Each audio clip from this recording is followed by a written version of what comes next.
News Radio Weekend. This is IRG's Health Talk. Back to Tom Hutler and Shannon O'Kelly. Our conversation with Dr. Christopher Day continues now on Northwest News Radio.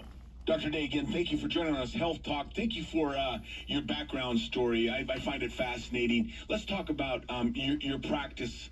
Give us the rundown there. Well, the thing that makes plastic surgery really fun, other than that transformational experience and being able to be part of that for people that I mentioned, is just the variety. So I literally do surgery from head to toe. I'm fellowship and specially trained in the face. I do a lot of breast surgery. I do a lot of body recontouring surgeries for people that have lost weight, for people who want to recapture their body after childbirth. And, if they've been hitting it hard in the gym and dieting and it's just not gotten them all the way to their goals.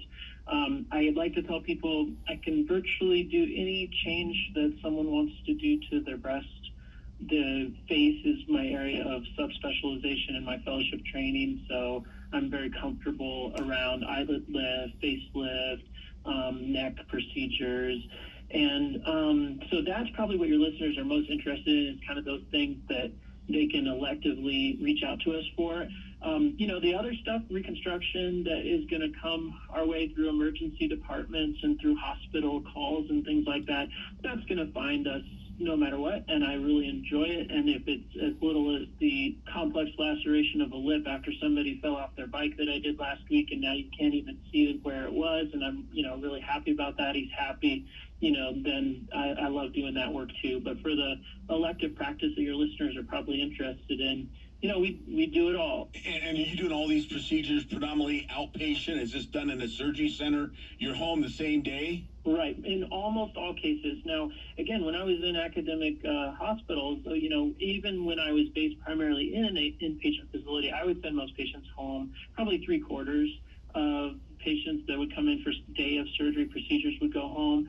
I like to use some approaches that enable that. One, I select patients appropriately that are healthy enough, and if they're not quite there yet, then we talk about things that they can do, maybe with their primary doctors or on their own, to do some modifications of lifestyle or something that will get them there. And then once the appropriate patient is coming to our ambulatory surgical center, then we have the confidence that we can deliver something and their bodies can handle it, and we try to prepare people for that too.